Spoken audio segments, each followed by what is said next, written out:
see. Are we live? I think we're live.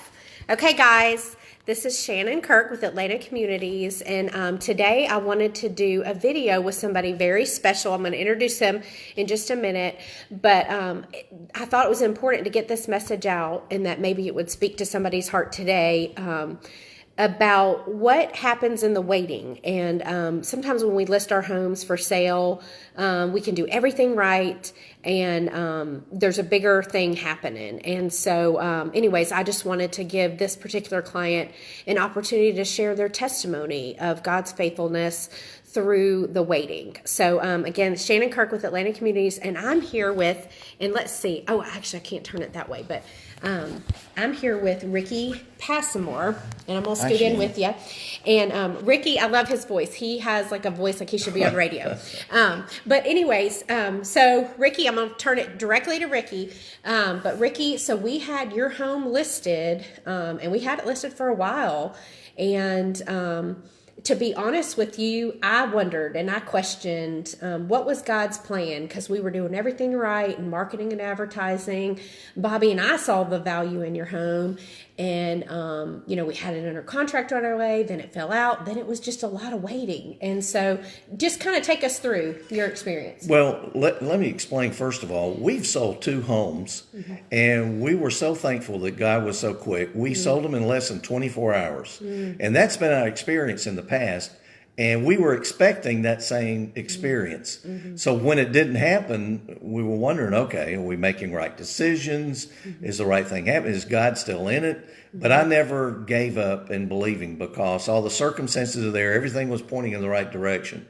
So I encourage you, if you ever go in the same, never give up, to think, there's always a reason. And many times we hear that and we don't want to hear it. But for us, it turned out wonderfully. I lived 40 miles away from my job, and I knew God didn't want me driving that far. But, in the sale of our other home, we lost several contracts. We had already put a contract on a home for ourselves in Griffin, and they held it longer than they should have, and we ended up losing that one. So that was And that was new construction. It was new construction. That was new construction, and you guys, we had that under contract. Your current house was not selling. The builder, like you said, held it for you. And it was disappointing, because we got to a point where the builder said, not holding it anymore, we're going to sell it to somebody else, kind of thing. Well, the interesting thing is that my wife really never liked it there. And she never really embraced it. She didn't feel that it's where we need to be. But, we went along with it thinking we knew that God was going to work it out, but it didn't work out. Now, I traveled a little further south and went to another new build and took a picture of the home we're in now, and my wife saw it. And before she even physically saw the house, she said, that's our house, and we're going to move there.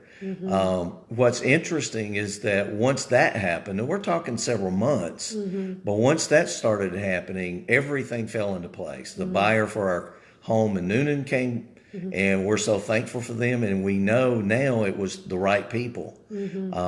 So even there, God had stopped other people from buying it. We didn't understand it and know it, but everything has worked out. We're living in a beautiful home now, and we're more than thankful and happy, and we know this is a better home than what we first looked at. So we've been very happy with it. God has really done well for us, and this experience has made our faith even stronger, and we know that He's with us all the way.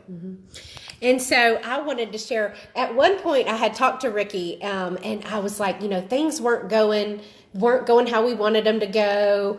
We felt the house was priced appropriately, and we just didn't have an offer. And at one conversation really stood out with Ricky that I had, and I was just kind of saying, Ricky, what if it's a no? And Ricky said to me on that, and I'll always remember this conversation, but he was like, I can't handle the commute. I've talked to God. It's not a no. It's a win. It's not an if this house is going to sell. It's a win.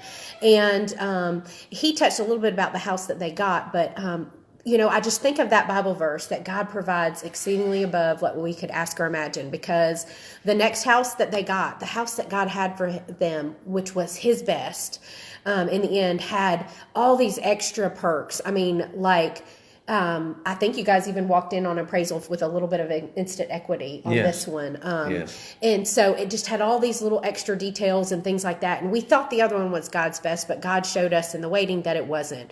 And he provided this other house. And so anyway, so that was a turning point, was that conversation for me as his agent, to know that, he was like, no, God has settled this in my heart. My work needs me. I can't do this commute and all these different things. And so it was just really neat how God worked and showed up. And then do you mind, Ricky, sharing a little bit about the buyer and kind of what the buyer said about your house that ended up getting your house, and the things that they liked about it, and how, they were wanting, that house was waiting for them, basically. Well, what's always interesting, locally people would look and then you wondering, okay, is the price right? Mm-hmm. These buyers came from California. We had more people from out of the state looking than we did locally. Mm-hmm. They thought the price was wonderful. Mm-hmm. The house was just perfect for them. It just so happens that we're in the movie industry, and the Tell location. Tell about your thing. Tell them what you did in the basement and that, and how that stood out to them. And we had built a media room with a 120-inch screen, and that he loved because he was in the movies. That just stuck out with him, and that was special to him. Yeah, it was like it was made for him. And y'all put that hard work in. You and Brian did that sweat equity and made that space beautiful, and that stood out to him. And so I just thought that was so neat. And they commented at closing like they were so glad Yes. it didn't sell to anybody else. And then you end up having some connections through church and stuff, even though they were all the way from California. Right. So all this stuff about how God was aligning the best for them, God was aligning the best for y'all. And but it was hard. It was hard in the waiting, but you never gave up. Well, we always tell each other it's not time yet. Well, when you're in the midst of all this, that's the last thing you want to hear. Right. Even though you may be a believer, and in your heart and your mind, it's always God's timing. But you're in the midst of the fire. You don't want to hear that. That's right. But you can't give up on faith. Whether we want to hear it or not, we just got to trust that God has the best for us. Yeah. Well, okay, this is Shannon Kirk with Atlanta Communities, and this is Ricky Passmore of the Passmore family, him and Teresa, and we are in their new home today, and just a fulfillment of God's promise to them and what God had put in his heart. So thanks for watching. I hope this is an encouragement to you, and just, God continues to build on the Passmore story and my story and stretching my faith, and that's why I love being in real estate, because I do feel like when I can't control things, I can trust and see God's hand worked in a tangible way. And when he gives a yes, he gives a yes. And when he gives a no, he gives a no. And sometimes it's wait, and we wait through that. So thanks for watching. We'll talk to you soon. Bye.